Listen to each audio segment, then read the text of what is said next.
When I was elected, I didn't believe. Yeah, it's unbelievable. Like, even when I was listening to the radio, when they say the executive mayor of the city of Johannesburg, you'd think that they're talking about someone else, you know, and then they citing your name, and then you realize that, hey, yeah, indeed, I'm there. Unfortunately, my term of office was very short. One of the presenters... How long was it, actually? It was 3 months.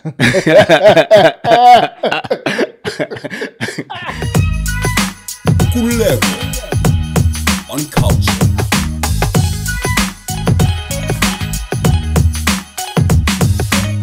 Yeah, thank you very much for joining us, Mr. Armand. It's very interesting because it's cold.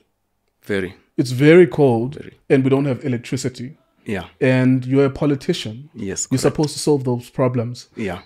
Of course, you're part of Al-Jama. You're the Gauteng chairperson of Al-Jama. Yeah. You've been in the news because you were a mayor and you were no longer a mayor. We'll talk about that as well. But maybe quickly on load shedding.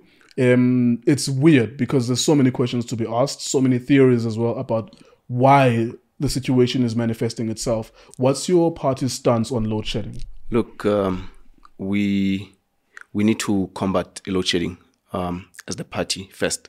We are anti-load shedding. Well, all of us are. Yeah, as a party first. We don't want load shedding. Yeah, none of us would want a load shedding. Yeah.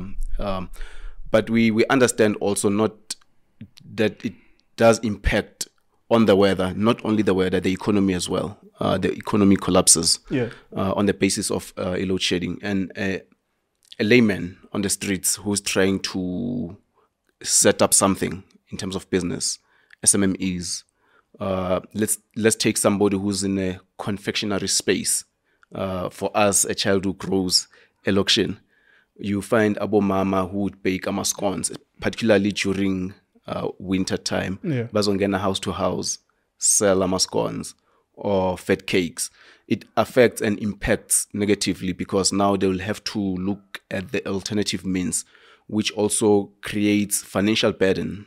They need to look at maybe whether they want to use paraffin or whether they want to use a gas, whether or a generator. Or a generator, which also impact negatively in whatever little that they need to save for their family. It might affect the price It might affect the price. It might affect the entire household. Or it might even affect the production of whatever that they aspire to. Or they could close down. Or they could close down. And some of them, we've seen them closing down. It wasn't only COVID that collapsed the economy. What do we do post-COVID? What mechanisms do we bring on board as the government? Because you've asked me as the former mayor, you know. And while you are bringing mechanisms that can potentially assist those who are emerging in the enterprises, and then boom, load shedding comes, and then we are stifled. So load shedding is not good for all of us. Load shedding is not, it's a bad thing. When I was the mayor at the time, we embarked on an intergovernmental relations with the Premier of Gauteng, where his view was... At that time, it was already Panyaza. It was already Panyaza, yeah. Panyaza came before me. And in hindsight, I remember in one of the meetings when he was doing the Imbizo electricity, he said, you know, in Gauteng, you are the first mayor that I've ever met. So that would also give you an indication, Goti, politics do not care about the people on the ground. Because if you had a mayor who comes from the DA, fundamentally we need to find common grounds and we need to find ways where we can work together as government. So our view was that let us integrate both province and local government. And we had a plan. We wanted to embark on an alternative energy mix where we would call all the independent power producers. I think that discussion is still ongoing because fortunately I am in touch with the current mayor, my successor, Executive Mayor Thapelo Kwamanda. So that discussion is still ongoing. We've opened up for the RFQs during my time where independent power producers could do proposals and propose, which this is how we're going to mitigate. At the time, you felt that there was a realistic fix to the problem of load shedding? Like, did you wake up in the morning and be like, oh, okay, we're on the right direction, we could solve this? Fortunately, I still reside in Soweto, and Soweto, the community itself doesn't have any alternatives. When there's load shedding, we can say, at least my neighbor has a solar panel, and then at least there would be light outside on the street. So when there's load shedding, the entire street is affected. So ironically, what do you do also as a leader in that community? Do you go out and buy a solar panel only for yourself and your family?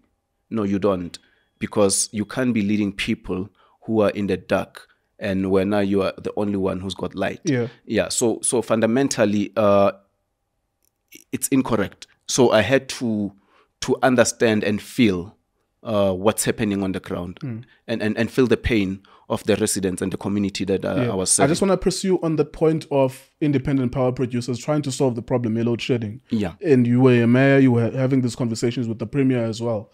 I want to understand, and I think a lot of people are watching as well, did you feel that we are on the way to solving this? Because I think a lot could be said about load shedding. Yes. We are all affected. It's bullshit, actually. Yeah. Like, it's very difficult every single day to model your life against, okay, I can do this today because between 2 and 4, there will be some light, and then we have to sleep early because the gas will be off. But so, and it's cold at night. Absolutely. So I think all of us are experiencing that, and the inconvenience of driving in traffic. Correct. The traffic lights they're not functional. But I think we are at the point where everyone understands that, and even the level of businesses losing and closing down, we understand that it's nonsense that things are happening. Correct. But I want to get to a point where you felt that as you were trying to pursue solutions, that this could be solved permanently. I think if there's a political willpower, this could be solved permanently. Look, for argument's sake, for me to communicate with you during load shedding is difficult. Our communication lines are also intercepted. For me to communicate, in as much as we would want to talk about intergovernmental relations, during load shedding, I can't even speak to the premier, who's Banyaza, while I'm trying to solve the crisis and the challenge on the ground. So fundamentally, I believe that it's going to be solved at some point, and we need to solve it. Yeah. So you believe that? I believe so. Yes. So there's the other theory as well, as we experienced this, and I was like, okay, if Eskom is saying that there's a problem, and it's deeply rooted in the lack of maintenance of important infrastructure, which hasn't been maintained over years, why couldn't they not come to us and say that we need a year of inconvenience? I think this year, 2023, has been the year of inconvenience, because load shedding has always been there, but it will be there for a month, and then 2 months you could have like electricity straight, except for communities that have problems with Eskom. They owe Eskom money. We'll discount them from this conversation. But for the rest of South Africa, who prepays their electricity and sometimes post-pay their electricity, we always had load shedding, which was, this is load shedding for a month. It's like, oh no, it's inconvenient. And then it would go away when it goes away for maybe 2 months of stable electricity provision. I think if Eskom had come to us and said, look, we need a full year of inconvenience, this is what we're experiencing now. We are in June. Ever since the beginning of the year, since the end of last year, we've had load shedding as well. I think people would still moan, but there would be understanding that there's clarity of, we will solve this problem, but we can only be able to fully solve it in 2024 as well. So when do you think this can be solved? I know this is not your party's problem or your problem, but you've been a mayor. You have a better understanding of the situation than the layman. The mayor, the incumbent, I talked to him because we're coming from the same party. Yes. Politically, we do have conversations. I can assure you that in Gauteng, there's a view that we are going independent from the grid of Eskom. So there's going to be a pilot project where the power supply in Gauteng will be piloted from the city of Johannesburg. So it's a discussion that we've had, and it's a discussion that is still ongoing. Yesterday, he met up with the mayor. Just off the record, I'm not speaking. I have no liberty to speak on his behalf. But I know that yesterday we were in a meeting with him, and he was rushing to another meeting. He said, I'm meeting with the MEC of Cultr. We are going to discuss this issue of electricity. I think with him, there was going to be the MEC of finance and the likes. So it's a pressing issue that we, going into 2024, we believe that it has to be a trump card, because we need to showcase as to whether we can deliver or not. Yeah. So if there's anything potentially that we could deliver is this one of electricity to mitigate or to minimize the high amount of load shedding. Yeah, the independent power producers, what are the ups and the downsides of it? I think the up perhaps would be that you always have electricity. Yeah. That's what we all want at the moment, and Correct. we don't care. We just want electricity. Yeah. What do you foresee as the downsides of that? Because obviously, when it's privately provided, Yeah. such an important service, basic service, when it's privately provided, they will control the pricing. Even they, whether or not it suits them, could at some point in future say that we don't have electricity for this week, and so on and so forth. What do you foresee as some of the disadvantages of going independent? Correct. One will be the influence of prices. Two would also be the skill set, the set of skills that they are bringing in, because they're bringing in new technologies as well. So it's something that we as a country or we as a community, we still need to learn. But I don't see it as a downside. It's also a plus for us, in a sense that we are going to learn new skills. We are going to empower and employ more kids. The only factor is that the grid will, for a longest of time or for a certain duration of time, it will remain in the hands of the few. But over and above that, it will still come back to us. By the time it gets back to us, we would have acquired skills, we would have acquired knowledge, and maybe we might even produce as the city or as government. But who are these people? Who are these independent power producers? So this is an interesting one for a country, because electricity and water should be provided by the government, ideally. Because if it's provided by any other party and you find that there's foreign interest in the ownership of these independent power producers, then you have a predicament. Because what does that mean then in the leadership of countries and the sovereignties of countries even? Because if we have, let's say that these independent power producers are mainly owned primarily by Americans or Europeans, and when we have an antagonizing point of view in geo-global politics, you will find that perhaps there could be inconveniences that are happening conveniently at the wrong time. So, for example, with the issue Vladimir Putin, we don't see eye to eye. We don't have a problem with Vladimir Putin. Yeah. He's never colonized us. We're not going to arrest him as this country or as black people. Majority of them, we don't have a problem with him. Now, if the independent power producers have an American way of viewing the world, or European, Western European viewpoint, you see that that's the potential problem, that we need to know who are these independent power producers. Correct. And what are the dangers of letting them provide power to the majority of the country. Yeah. When I was in the office, we had already initiated the process, but at this point I can't speak on behalf of government. I don't know if I'm making sense. It would be a conflict of interest to say these are the role players in this discussion. There are role players, and rest assured that amongst the role players we still have, or we do have rather, our local guys who are players in that space. You'd be surprised that South Africa has also grown to an extent that we also have our local guys who are in that space of energy as independent power producers. Yeah, I think that's interesting. We'll see. I suppose that's all talk until it happens, because Correct. I think South Africans are just interested in people providing a solution to the power problem as well. I want to talk to you about coalitions. I've been interested to talk to you about coalitions because I think that they're intriguing for me. Because you could have a political party that accrues at the local government election level or at the national level accrues 2 to 5%, but they could be a role player in power breaking at key metros in this country as well. Maybe the direct question would be your view on coalitions. Are they a good or a bad thing? How are you currently experiencing them? I believe that our democracy has been tested, and my view on coalition, I think that they are good for the masses. Overall, yeah, they are good for the masses overall, because you diffuse the outright power. You diffuse. I know there's a code that says power corrupts and absolute power corrupts. Absolutely. Yeah. Right. But in a sense where the power is shared, I think it works to our advantage, and it's a demonstration that our freedom has been tested. our democracy has been tested. So they come about when you have a hanged government. That's quite interesting. When you have a hanged government, when there isn't an outright majority that is going to govern.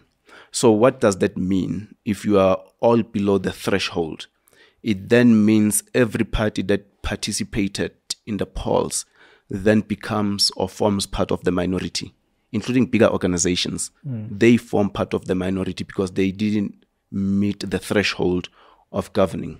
So subsequent to that, when you are all the minority, then you negotiate terms.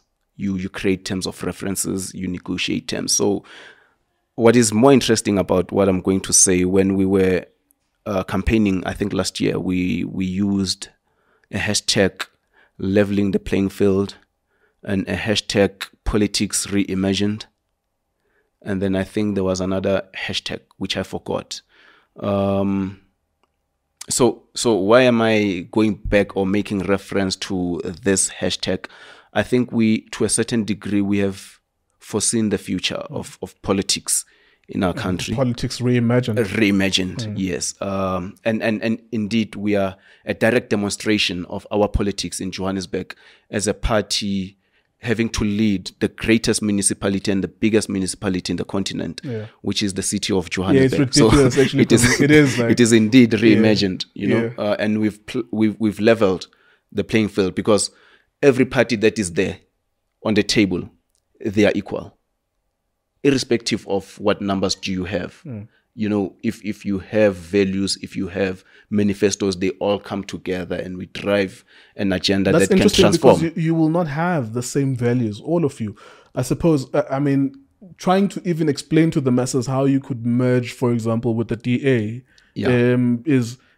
I think it's some sort of verbal gymnastics. I know you can spin everything. There's always spin doctors, people who can explain anything. Yeah. You know, but like the merging your ideals with the ANC's ideals, I'm sure it's not easy. Or with the PA's ideals or the HNSA's ideals, I'm sure it's not easy. Yeah. Look, well, they say politics is the art of the possible. Yeah, 100% is the art of the possible, in a sense that the ANC represents the masses of the country, the vast majority. Well, they get the majority of the vote. Correct. In that sense. That's what they represent.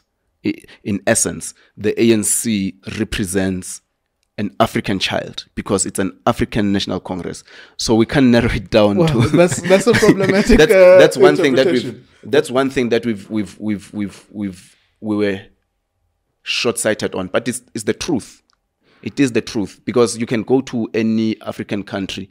The ANC has relationships with a whole lot of African on the continent, in the entire continent, because our democracy and our revolution.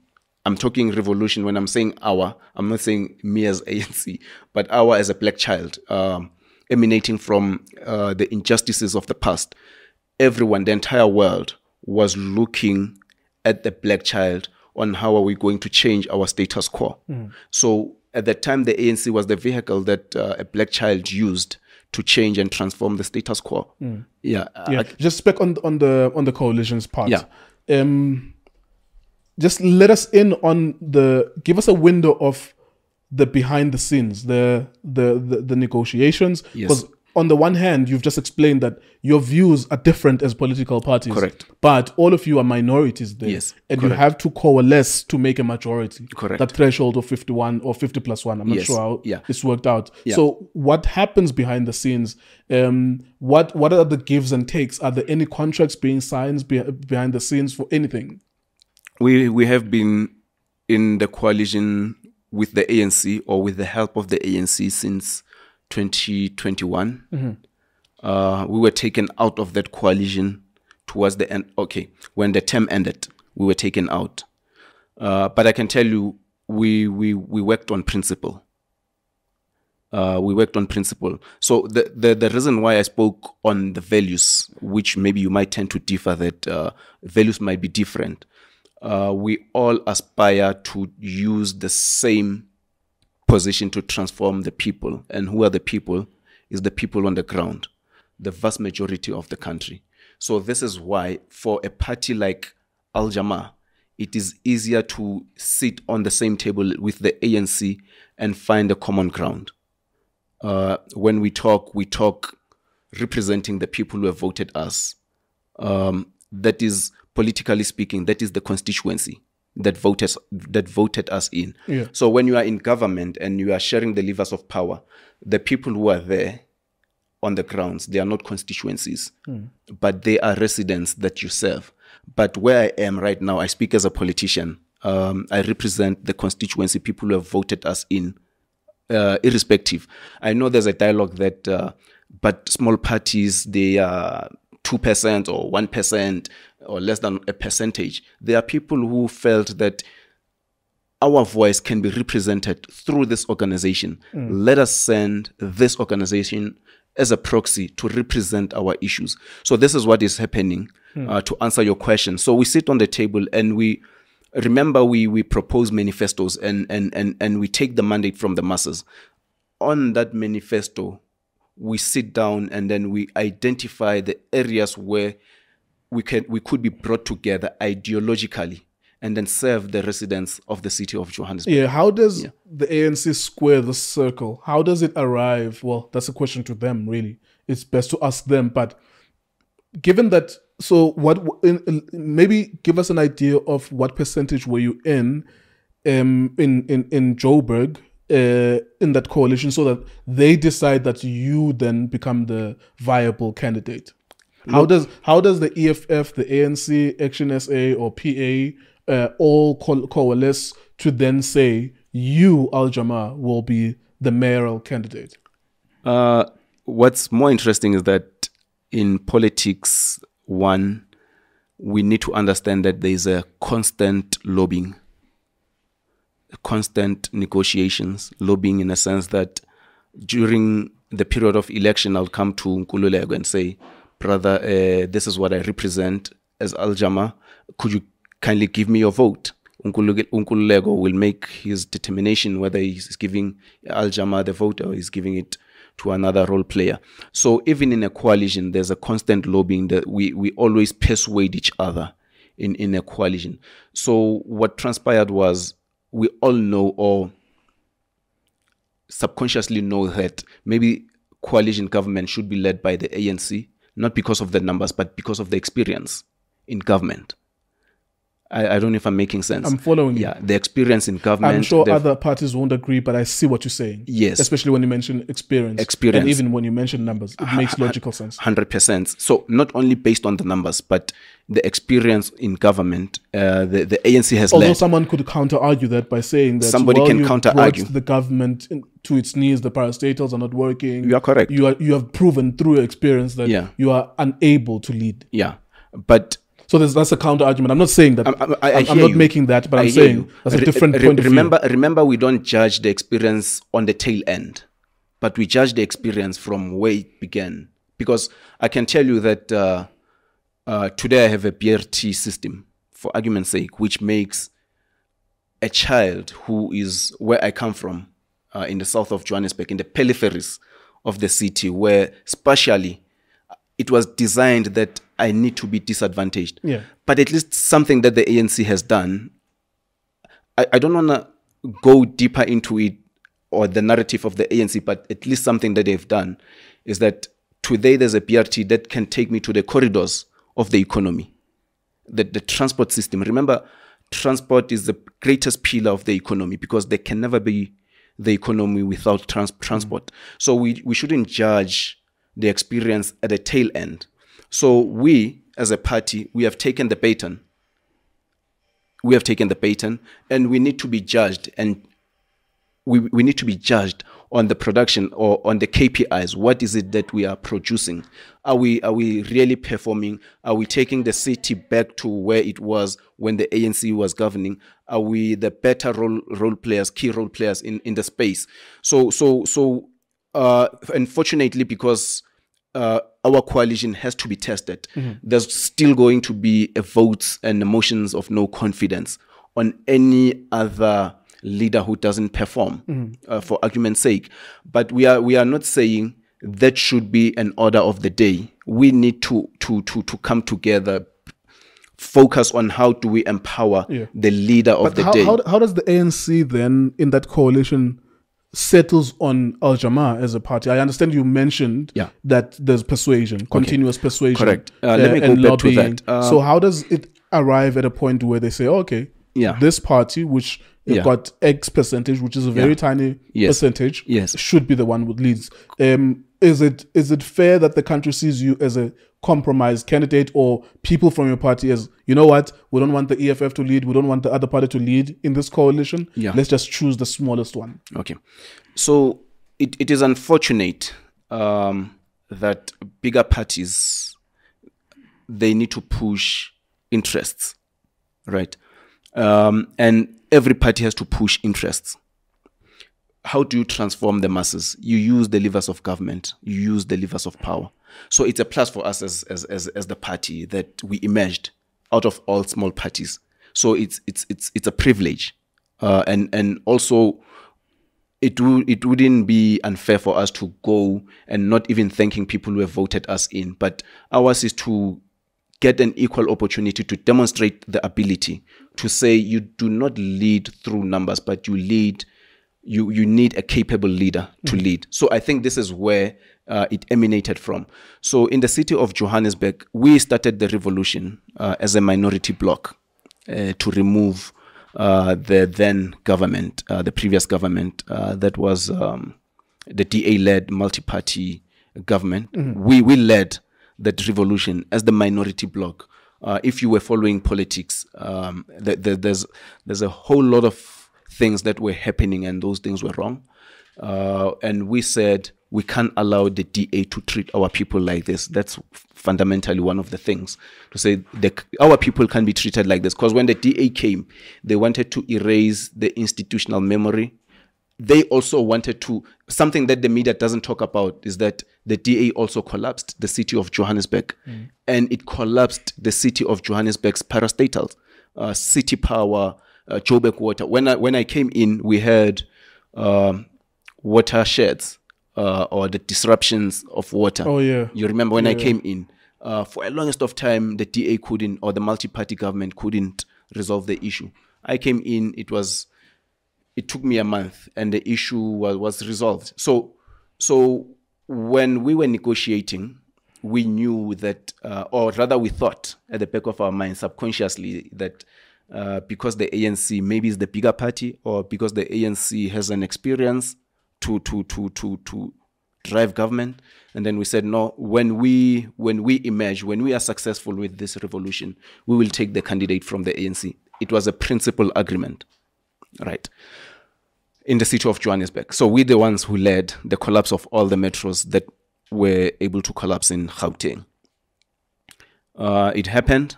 Unfortunately, we stifled processes, and then the mayor that was supposed to have been ANC collapsed. There was a principal agreement that the mayor will come from the ANC. Nobody contested that. And then it collapsed. So there was simultaneously a dialogue between ANC and EFF in Ekurhuleni. Yes, I remember those conversations. Yeah, it had no bearing on what's happening in the city of Johannesburg. However, when Ekurhuleni collapsed, then the EFF and ANC issue was at play. To say, no, we're not going to support you. We're no longer supporting you in Johannesburg because you've compromised us. Yeah. Because you are disingenuous, and they I remember the press conference. I think the EFF was brought their own arguments. You know, that we were willing to take this thing and assist the ANC to run with it. And then because for us, we saw that we are now compromised as a bloc of a minority. We then said, okay, because we've organized ourselves as a bloc. Because when you are individuals as parties, we were not taken serious, particularly by the media. And then we then said, okay, let us go to the ANC and the EFF and say, we would like to salvage the situation. We want to arrest the situation. Allow us to identify one amongst ourselves who can lead. And we'll run our own processes. and then whoever emerges will lead, and then so it was a dialogue. Unfortunately, because it's a contested space, and every party that is there is contesting the space that they feel when they are there they can be better off to transform the masses amongst ourselves. Well, I mean, that's one perspective. The other perspective would be that bafekile emalini. No, not distribution of money. Well, it's all about perspectives. Yeah, it's all about perspective. You bringing across the perspective. Yeah, depending on the lenses. Delivery, yes, depending on what lenses you're wearing. I'm listening though. I'm listening. You may. No, I'm saying I'm so sorry to cut you. I'm just saying like you bring that perspective. The other perspective is that emalini. Yes. Something like that. Yeah. So we started having differences of opinions, the same thing that you are raising, perspective in the block to say, no man, who's better off to lead and hold the fort. And then that's when the transitional period emanated from, to say, because we are also fighting, okay, let us have a temporary measure that, so it developed, the dialogue increased, and then the ANC and the EFF came to term to say no, but they are correct. We can't give this thing back to the Democratic Alliance because, and also the two of them are in a deadlock. Correct. They can't agree between themselves. Yes, so then they defer to that opinion. 100%. And then they said, and then we pursued each other. When the time came, we were stifled by our own processes. I should be honest about it. We were stifled by our own processes. The minority bloc. Mm-hmm. And then we said, because we are unable to conclude this thing, and it's a very sensitive and delicate issue. Yeah, because you have to go vote there to make sure that you still get your 50-something percent. 100%. And we are different parties. In as much as the common objective is to go to Nkululeko together. Now, how do we get to Nkululeko together with a unified voice? Some would say, no, let's go let's use this route. Some would say, no, this route. Some would say this route. And then we said, okay, let us give this thing to the ANC to decide. There was a dialogue, and the ANC engaged other parties, and they said, okay, the ANC will decide in the city of Johannesburg. The ANC ran its own internal processes. I was contested in those processes, but I emerged nonetheless. I emerged victorious in those processes. They were not easy. They were consuming. I emerged, and then that's how I became the mayor of the coalition in the city of Johannesburg. Do you realize you see, as you, and I thank you for your honesty and just giving us the historical context of what of how you arrived at being a mayor. Yeah. But do you realize how attritional that sounds as it relates to the delivery of goods and services for people, service delivery for people, in that one of the criticisms of coalitions is that they can always break down. Now, there's a new mayor, your successor who comes from your party. Yeah. You were a mayor for as long as that tenure lasted. It was very short. Yeah. And what happens then? What happens if the patriotic alliance says, we want a mayor to come from us? Because we saw that they were ambitious. They were showing their level of ambition to say that a mayor should come from them, for example. Now, do you realize, like, the fear of coalitions from South Africans is that it gets attritional because there's battles after battles after battles after battles, and eventually someone is elected 3 months later or 2 months later as well. So that's the downside of having coalitions sometimes. Our coalition, in terms of our coalitions, in terms of stability, right? I think they are at the infancy stage. We are still infants. Our democracy was just tested in 2016, if I'm not mistaken. This is the second term of government. We are still learning as well. Mm-hmm. We are still crawling.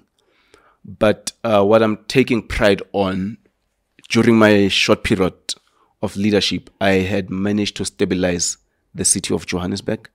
I have managed to at least transform even the finances and operationalize those finances for a service delivery, which made it much easier for my successor to run with the baton. And and talking to aspirations and ambitions will remain there, right? And not every political party is as polite as Al Jamaa. We know there's a level of aggression, but where we are, like you said, they were in loggerheads with the Democratic Alliance. I don't. It would be irresponsible for me to assume that the Patriotic Alliance has an appetite to go back. To date, I was watching the tweets of the Patriotic Alliance and the president of Patriotic Alliance and the DA. They still that thing between the two. Oh, they have an antagonizing relationship. They are antagonizing each other, mainly because they are eating in the same space of constituencies. Oh yeah. For a longest of time, the Democratic Alliance, in terms of the colored niche, they were very much comfortable, and that's where they got their expression. It was almost an automatic vote for them. It was always an automatic vote until the Patriotic Alliance. Yeah. So this is why you'd see these two parties are fighting.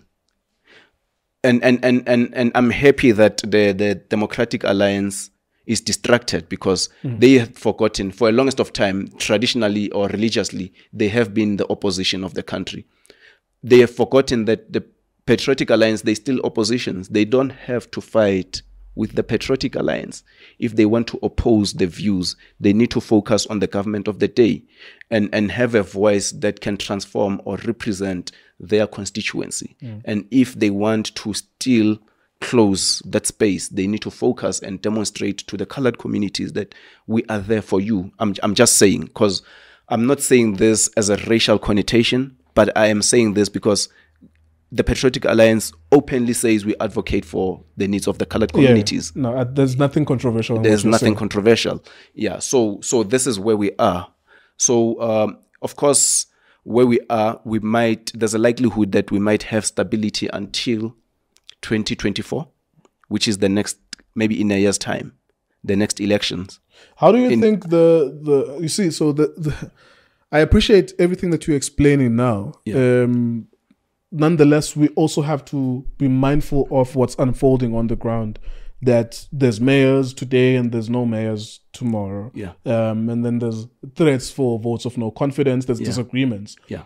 When it's an outright majority winner, you hardly have those issues. Correct. You have other different issues. Yeah. But not that one of attrition where we go and sit down, we vote for something. Correct. And then we persuade each other, and then suddenly I get my 51%. Yes. We then initiate another process again. Yeah. How do you think that plays out nationally next year? And even beyond next year? Because I think that logically and even scientifically with the numbers, it leads us straight to coalition parties, because I don't think that there's going to be any party that gets 51 or 52% outright next year.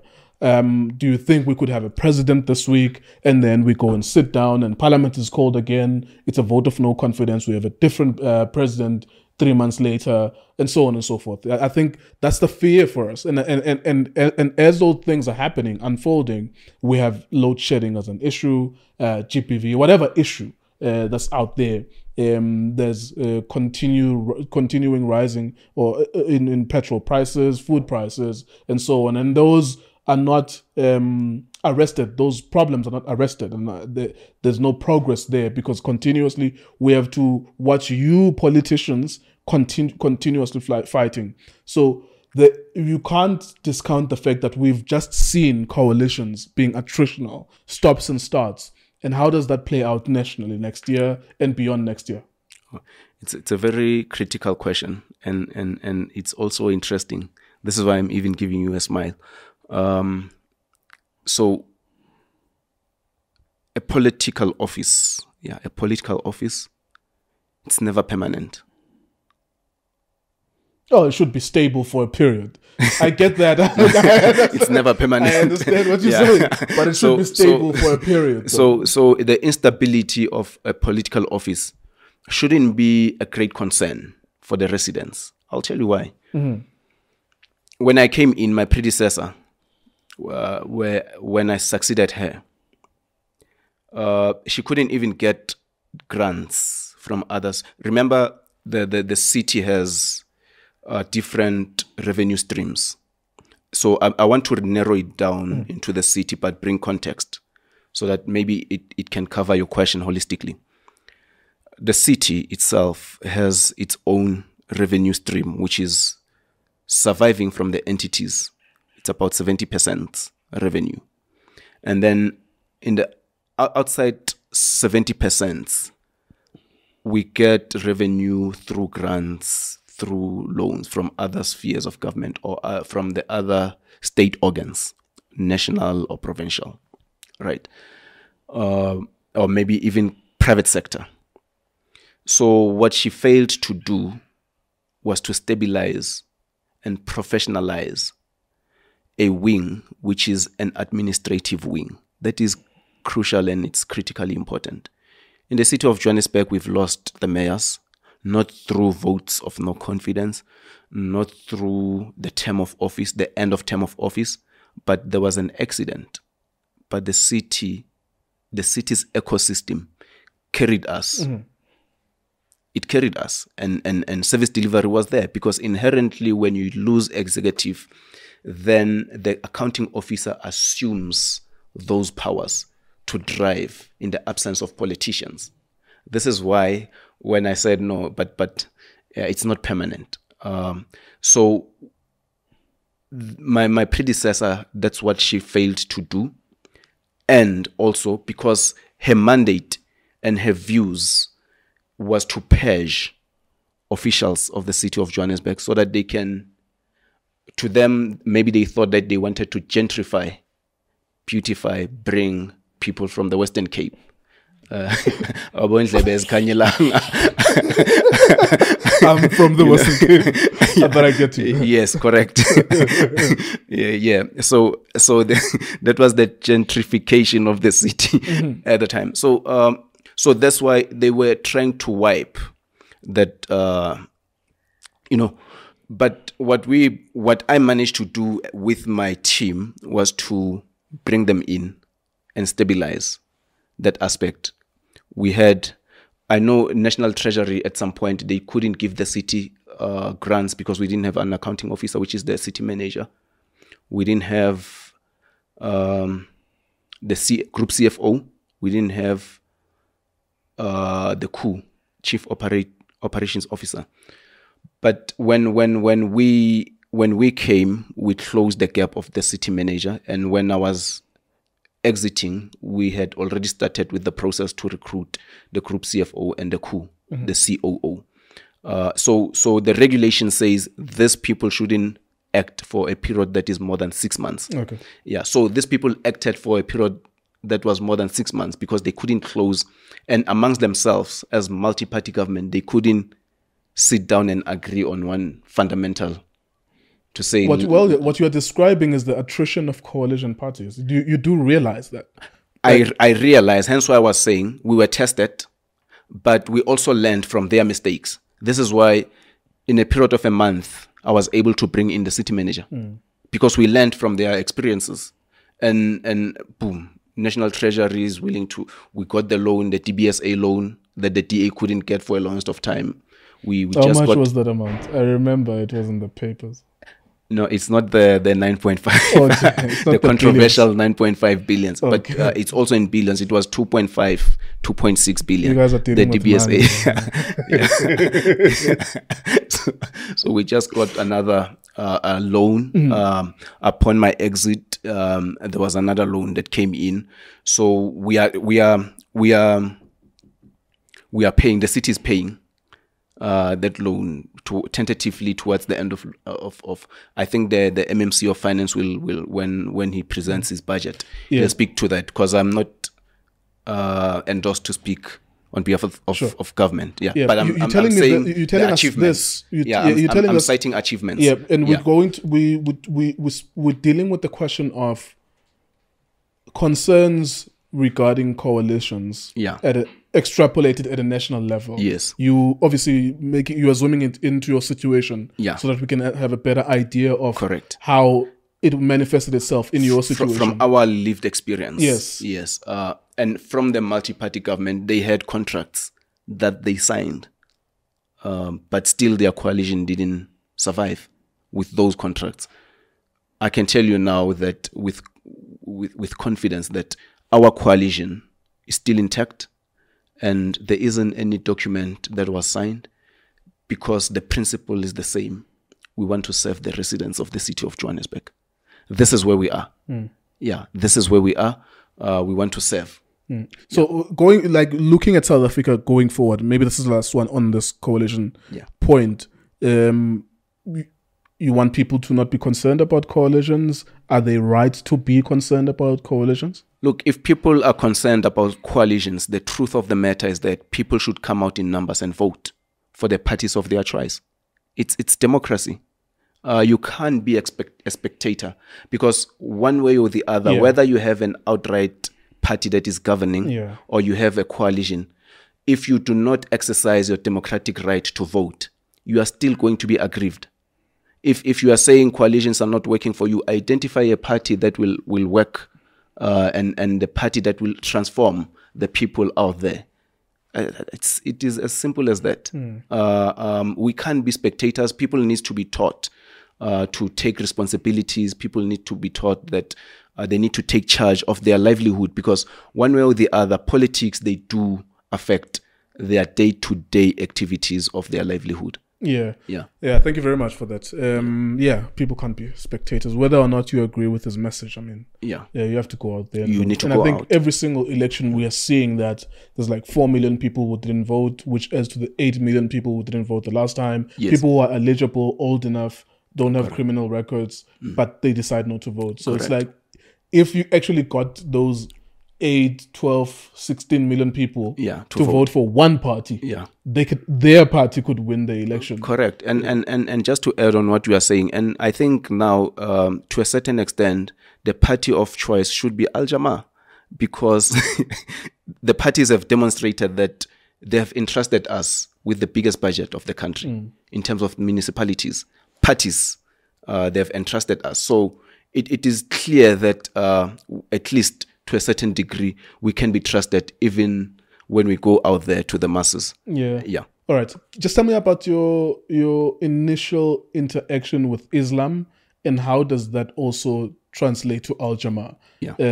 Were you at a mosque, or maybe just give us the story of how initially you become Thapelo Ahmad instead of Thapelo Mofokeng, for example, and your initial encounters with the religion Islam, and how that has any relationship with your political party Al Jamaa as well.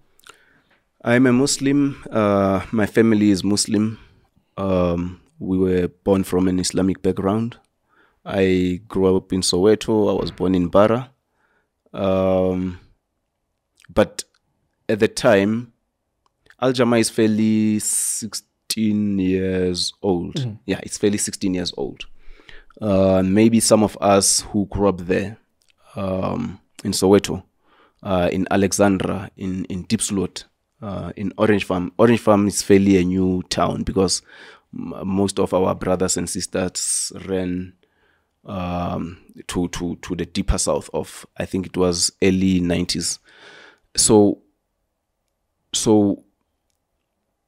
I grew up in an environment that dictated that one way or the other I need to be an activist. But how do you drive processes as an activist? Sometimes you also need a political home, so that when you are in the system, or when you are within the system, your voice carries more weight. Being an activist outside the system is difficult. You'll just talk. Sometimes it falls on deaf ears. Sometimes, not always. But when you are within the system, at least your voice carries a weight. So I had political homes prior to Al Jamaa. I'm not going to talk to my homes, political homes. And you spoke in glowing terms about the ANC, so that gives us a clue. Look, traditionally, every child knows Nelson Mandela. I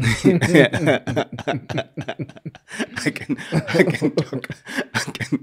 There's a generation that speaks about Julius Malema as opposed to Nelson Mandela. That's the most famous politician in the country at the moment. Correct. It's a generation, and today when I was the mayor, by the way. Maybe there's a new generation that is coming. Unfortunately, my term of office was very short.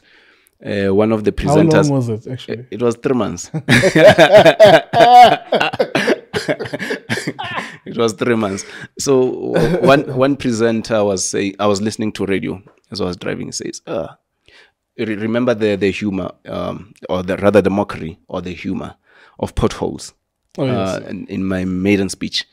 And when people saw potholes being filled, the presenter said, things are happening in the city of Ahmad.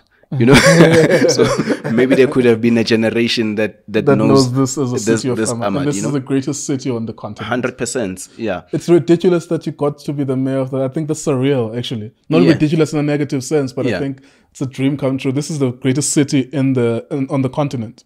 Should I tell you the truth? Yeah. When I was elected, I didn't believe that.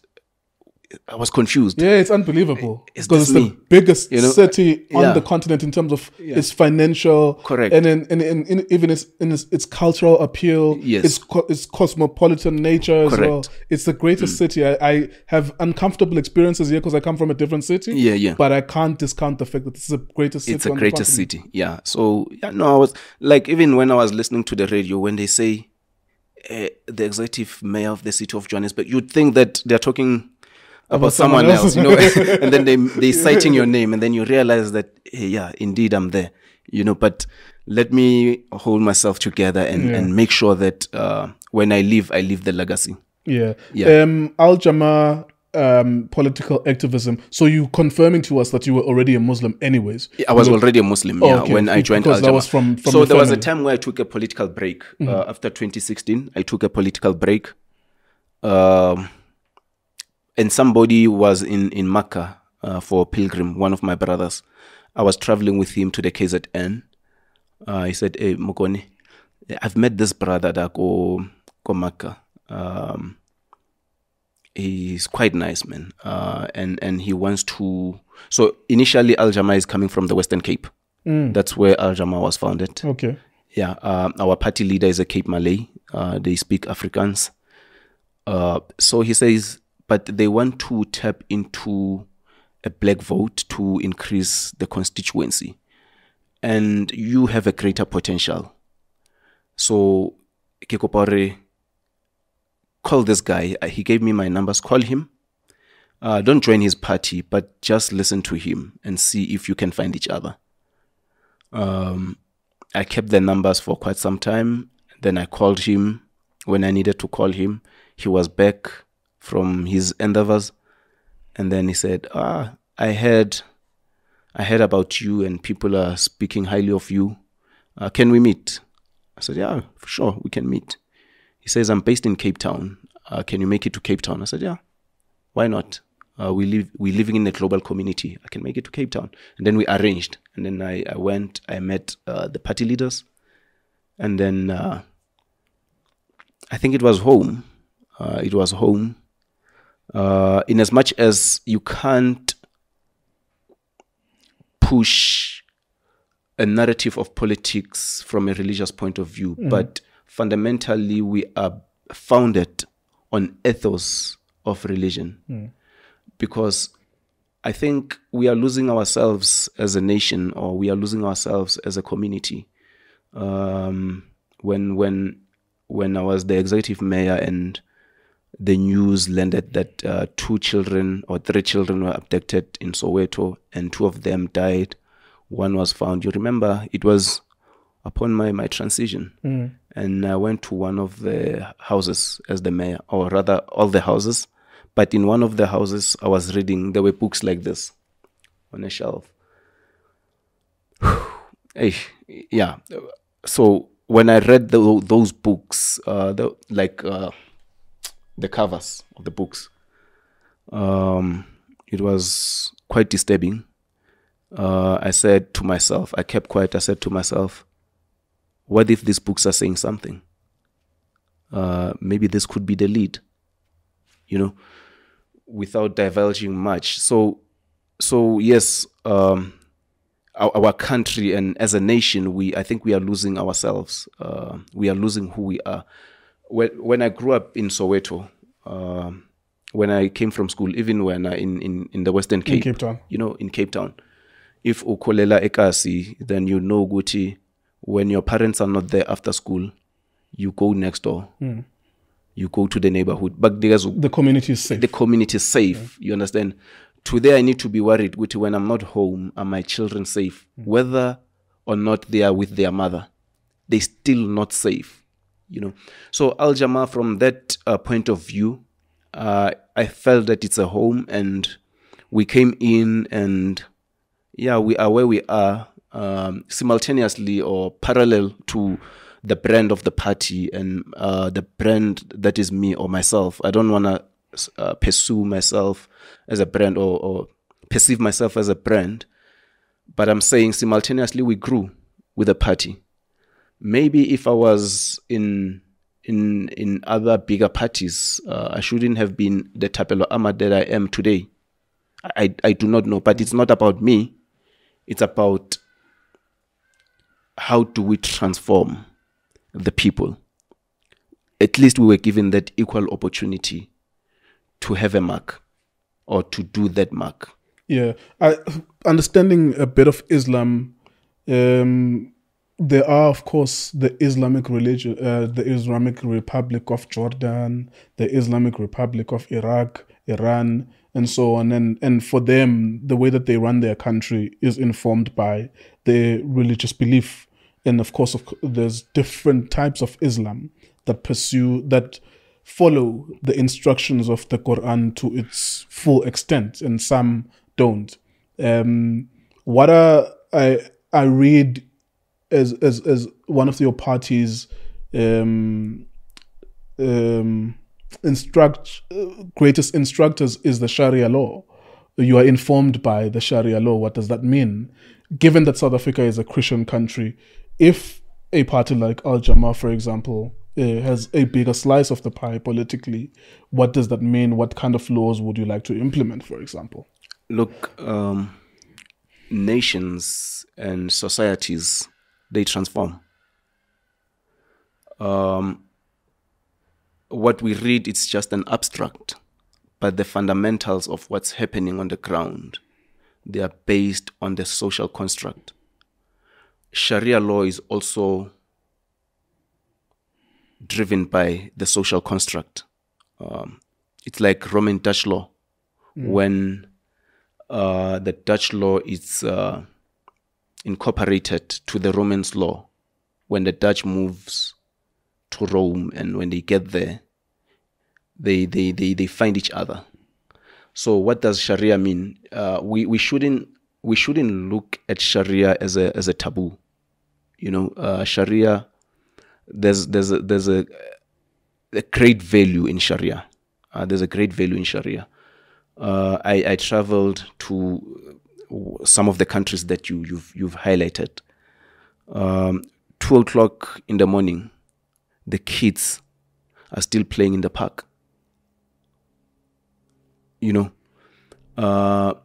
I'm saying 2 o'clock a.m. Yeah, I see what you're saying, but I mean, you achieve that through uniformity in religion. So when you have almost everyone, 99% of the population believing in Shiite or Sunni Muslim Islam, for them, they know what is the consequence of endangering children. They know what is the consequence of that. So you would be able to achieve that when there's uniformity throughout the country. You are correct.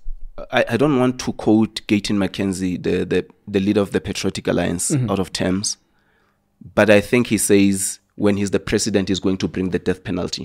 That's where I'm trying to go with your party as well. You understand? But our party has never said when we are in government, we are going to bring death penalty, in as much as we are driven by Sharia. There are other mechanisms, in as much as when we read the scripts of, you might say Muslims maybe differs in terms of Shia and Sunni Muslims, but Islam is universal and Islam it's central. There are fundamentals where we do not differ as Sunni and Shia Muslims. Yeah. So what I'm driving. So when a man is laying with his neighbor's wife, you are not going to condone him being stoned, or if the wife wants to divorce the husband, you're not going to put in law that she cannot do that, for example, because there are interpretations of Islam which Correct. follow that logic. It's an interpretation. It's not a substance. It's the lenses that we are wearing when we read, and then we tend to interpret. But Islam doesn't say women cannot leave their husbands.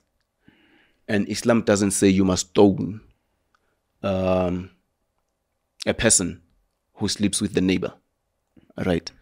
But what does Islam say is if I find my wife sleeping with the neighbor, right? Islam says when I walk into the house, I must see the penetration, the way the thread would enter the needle, the eye of the needle. That's how I must see the penetration. So you must be calm enough to be able to see that. Able to see that my wife slept with someone. So you must be disciplined enough to experience that. 100%.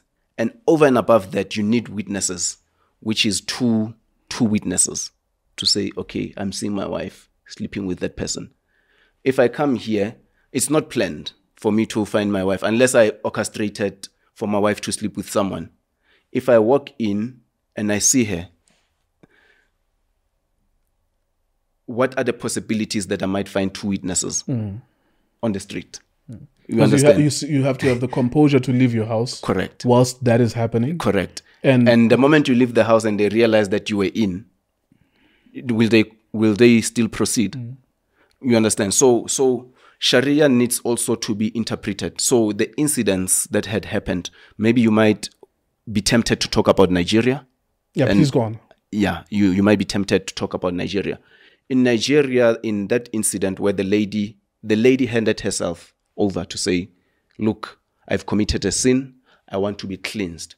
I don't want to be cleansed while I'm dead, because, religiously, you would know that when you are a bad person, you are going to hell, period. When you are a good person, you are going to... Every religion advocates for that. So the lady said, you'd rather cleanse me here. I want to be stoned to death. Voluntarily, she went there to volunteer that she wants to be stoned to death. There was no one in Nigeria who went and said, Lady Nkululeko has committed adultery, therefore we must... You understand? So even when Sharia is not as easy as it's read, or it's not as easy, it's not a give and take situation as the media would portray or paint a picture that Sharia is a taboo. Sharia it follow its own due processes as well, and you need judge. We have our judiciary as Muslims, and you need a panel of people who can interrogate the case and come with reasonable measures to find you guilty. Yeah. All right. We'll say that the clock is a very jealous individual. The clash. The clash is jealous. The clock is very jealous.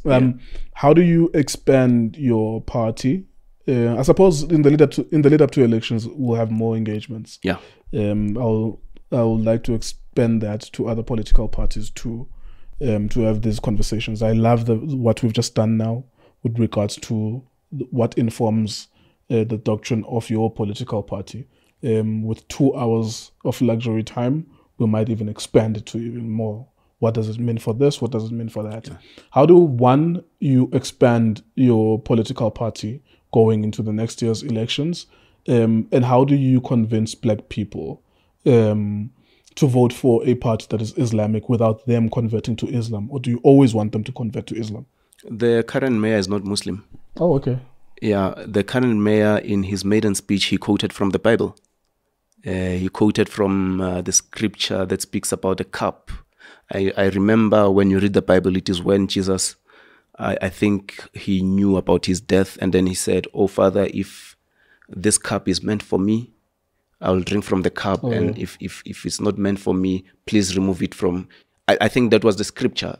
So that was the scripture that the mayor has quoted to demonstrate also that he's not Muslims. And over and above that, Ufage is Pandla. Yes. From the Zulu guys, when they advertise what we just had meat. So they put a bracelet. Yeah. Just on a lighter note, I know Guti, Yeah, So in answering my question, you literally are saying this is not a exclusively Muslim party. Correct. And then how do you penetrate black the African constituency, constituency? Yeah. My face is black enough for for everyone to say this is a black party.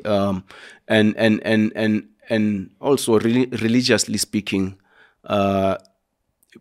without semantics and without saying the values of African culture are assimilating to the values of Islam, but I'd also be tempted to say we are the vast majority in the continent. Black Muslims and Muslims in Africa, Muslims in Africa are the majority in the entire continent, and they happen to be black as me. Some of them are even darker when they blush. Yeah. I mean, in Sudan, they are darker. They're dark, yeah. Maybe blush and they become purple. Some of them baba navy blue. Yeah. You know, yeah. So, yeah. So practically, though, how do you speak to the Africans to say, to the Xhosa, to the Zulu, to the Tswana, to the Pedi, to the Tsonga, to the Venda, to the Swati? Yeah. How do you say to them, vote for my party? Practically, we talk about challenges on the ground because those challenges are humanitarian. When we go to the people, we don't speak religion, in as much as we are founded on religion. The ANC itself was established in churches. So when they come to you, they don't say you must be a Christian. There are Muslims in the ANC, in as much as there are people out of faith or people who are not Muslims in Al-Jama as the party. The perfect example is the mayor. We talk about day-to-day challenges, but Islam, the values of Islam, we believe that these are the values that can transform, because we need religion. Whether Christianity, whether Muslim, Judaism, we need religion to transform the status quo as well. We need, because they form the faith-based organizations, form part of government, you know. So they are the fundamental parts of society. They are fundamental parts of society. Yeah. So, you also need organizations such as Al-Jama, such as the ACDP, who would also push Christian values and say, we believe that we can change, we can transform. Mena, where I grew up, I grew up knowing Guti. Noma Nkululeko is on the streets, and maybe Nkululeko smokes Inyaope for argument's sake. And he's needy. Islam and Sharia, for argument's sake. If Nkululeko steals bread and he eats bread, you don't cut his hand, because fundamentally this is what we've lost as a society. There shouldn't be crime if we go to bed with a full stomach. So when I drive around, I would rather buy bread and give it to Nkululeko, who's in the intersection, so that they eat. Ugothi ayithengisa is up to him. You understand? So there are critical solutions that out of service delivery that can be driven through the religion to transform our people. And I believe that Islam is one of the religions that can participate, and that has always participated even in the liberation of our struggle in South Africa. Islam contributed immensely.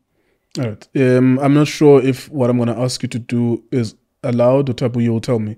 Could you close for us in prayer in Arabic? In prayer? Yes, in Arabic. This is not a question now. We are closing the show. I'll close my eyes. So when I'm in a gathering, the Prophet, peace be upon him, teaches us, we call it a dua, the prayer. It says, Subhanallah wa bihamdi subhanaka lahumma nashadu alla ilaha illa anta nastaghfiruka wa natubu ilayka. Amen. Amen. Yeah. Thank you, sir. I learned Arabic, by the way. Oh, I can speak Arabic fluently. Wallahu Akbar. Yeah. Wallah, that's the only thing I can say. Wallahu Akbar. Allahu Akbar. Shukran. Shukran. Yeah. Allahu Akbar. God is great. Shukran. Thank you. Thank you. Yes, yeah, shukran. Yeah. God bless you. That's one religion. If I was religious, I could have.